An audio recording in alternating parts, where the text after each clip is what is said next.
श्री शिवाय नमस्तुभ्यम। ओम नमः शिवाय। हर हर महादेव। मेरे YouTube के इस चैनल पे आप सभी का हार्दिक स्वागत है। आज का वीडियो मैं लेके आई हूँ प्रदोष व्रत पे। हर मास की त्रयोदशी की तिथि पर प्रदोष व्रत आता है। हर मास 2 प्रदोष व्रत होते हैं, एक शुक्ल पक्ष की त्रयोदशी और दूसरी होती है कृष्ण पक्ष की त्रयोदशी। भाद्रपद के महीने में इस पावन समय में आज बुध प्रदोष व्रत है। इसका श्रद्धा निष्ठा पूर्वक पालन करते हुए भगवान शिव और माता पार्वती की विशेष पूजन की जाती है।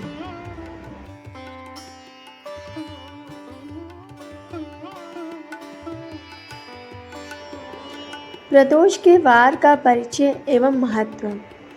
रवि प्रदोष आयु की वृद्धि और आरोग्य के लिए किया जाता है। सोम प्रदोष अभिष्ट सिद्ध हेतु। भौम प्रदोष व्रत रोगों से मुक्ति एवं स्वास्थ्य हेतु। बुध प्रदोष सर्व कामना सिद्ध हेतु। गुरु प्रदोष शत्रु के विनाश हेतु। शुक्र प्रदोष सौभाग्य और स्त्री का समृद्धि हेतु। शनि प्रदोष व्रत पुत्र प्राप्ति हेतु।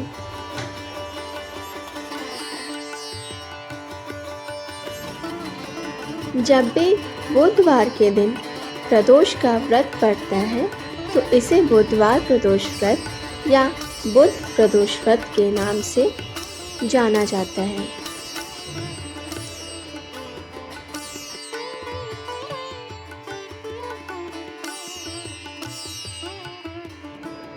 इस व्रत के प्रभाव से मनुष्य के सभी प्रकार के पापों का नाश होता है तथा मनुष्य सदा ही सुखी रहता है।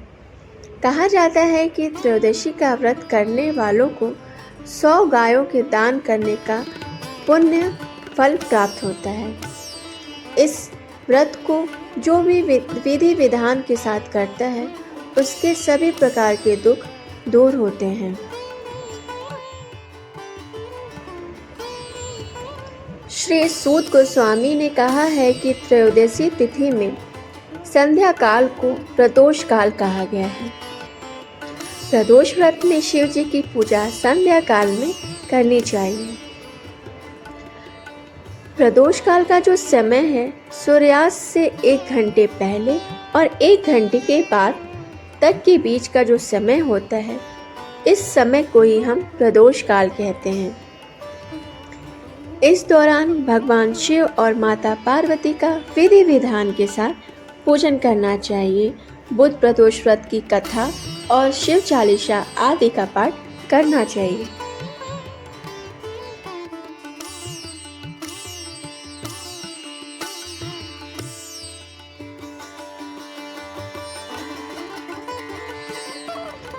आज भाद्रपद मास के कृष्ण पक्ष का पावन बुध प्रदोष व्रत है।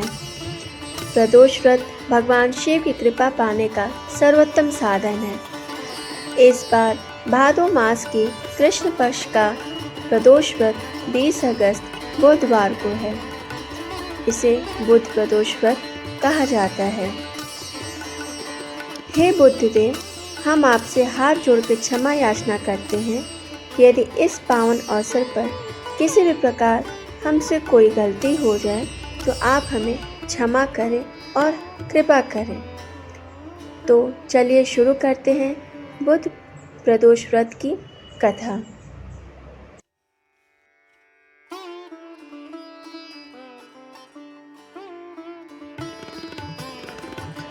पौराणिक कथाओं के अनुसार रामू नाम का एक युवक था। उसकी नई नई शादी हुई थी। उसकी पत्नी अपने मायके में थी। वह युवक अपने ससुराल गया और वहाँ पर कुछ दिन सुखपूर्वक रहा और फिर अपने ससुर जी से कहा कि मैं अपनी पत्नी को अपने घर ले जाना चाहता हूँ, अतः आप उसे विदा कर दें। ये सुनकर उसका ससुर बोला कि आज बुध का दिन है, अतः आज जाना उचित नहीं है, कल चले जाना। किंतु रामू अपनी बात पर अटल रहा और किसी का कहना नहीं माना। लाचार होकर उसके ससुर ने अपनी पुत्री सहित उसको विदा कर दिया, किंतु उसे चिंता लगी रही कि कहीं कोई अनिष्ट न हो जाए। रास्ते में रामू की पत्नी को बहुत प्यास लगी, तो रामू पानी लेने के लिए गया, और जब वो लौट कर आया तो देखा कि उसके स्थान पर कोई दूसरा रामू बैठा है। रामू ने उससे पूछा कि तुम कौन हो? तो उसने भी पूछा, तुम कौन हो? जिस प्रकार रामू पूछता था उसी प्रकार वो भी पूछता था। दोनों का रूप एक तरह का था, किसी प्रकार का अंतर नहीं था। अतः उसकी पत्नी भी अपने वास्तविक पति को पहचानने में असमर्थ थी। कुछ समय बाद वे दोनों आपस में लड़ने लगे। उधर से राजा के सिपाही जा रहे थे, तो वो दोनों रामू को पकड़ कर राज्य ले गए, और दूसरा रामू राजा के दरबार से अदृश्य हो गया। तब वो बहुत ही विलाप करता हुआ बोला, ये बुद्ध देवता के कोप का फल है। थोड़ी देर में आकाशवाणी हुई कि रामू ने किसी का कहना न मानकर बुद्ध की यात्रा की, अतः इसे यह दुख प्राप्त हुआ है। यदि हम यह अपनी ससुराल पत्नी सहित वापस लौट जाए और बुद्ध देवता की पूजा करे और उसके बाद यात्रा आरंभ करे तो किसी प्रकार का अनिष्ट नहीं होगा। रामू ने जब आकाशवाणी सुनी तो अपनी पत्नी सहित ससुराल जाकर वहाँ पर बुद्ध देव की पूजा की और फिर यात्रा की तो सकुशल अपने घर आ गया। रामू और उसकी पत्नी बुद्ध के व्रत को करके इस लोक में अनेक प्रकार के सुखों को भोग कर धन पुत्रों आदि से युक्त हुए। अतः बुद्ध के दिन यात्रा वर्जित है, किंतु बुद्ध देवता की पूजा करने के बाद यात्रा करने में कोई दोष नहीं होता है, अनिष्ट का भय नहीं रहता है।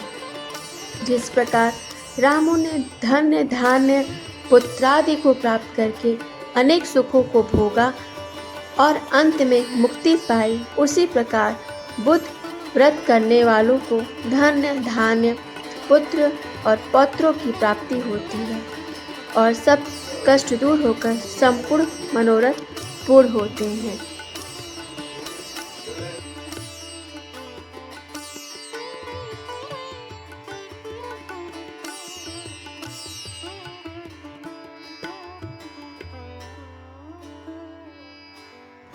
श्री सूत गोस्वामी जी ने कहा है कि यह व्रत सबसे श्रेष्ठ है और प्राणी मात्र की समस्त मनोकामनाओं को पूर्ण करने वाला है।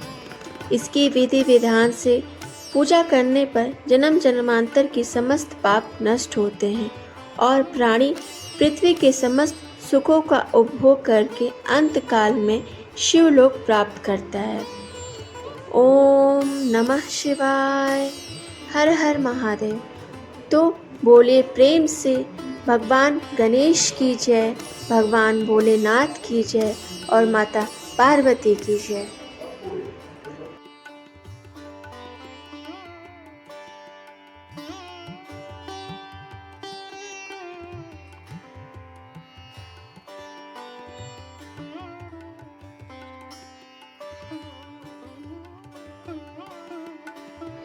मेरी ये बुद्ध प्रदोष व्रत कथा की वीडियो आपको कैसी लगी? अगर आपको अच्छी लगे तो एक लाइक ज़रूर करिएगा और मैक्सिमम से मैक्सिमम लोगों को शेयर ज़रूर करिएगा। ऐसी ही जानकारी वाली वीडियो मैं आपके लिए लेके आती रहूँगी। अगर आप नए हैं तो चैनल को सब्सक्राइब करना मत भूलिएगा। अगर आप लोग लाइक सब्सक्राइब करते हैं तो मुझे थोड़ा अच्छा लगता है कि मैंने जो एक छोटी सी कोशिश की थी वो आप लोगों को अच्छी लगे। तो मिलते हैं अब नए वीडियो में, तो तब तक के लिए हर हर महादेव, ओम नमः शिवाय। Thank you so much for watching my video. Shri शिवाय नमस्तुभ्यम।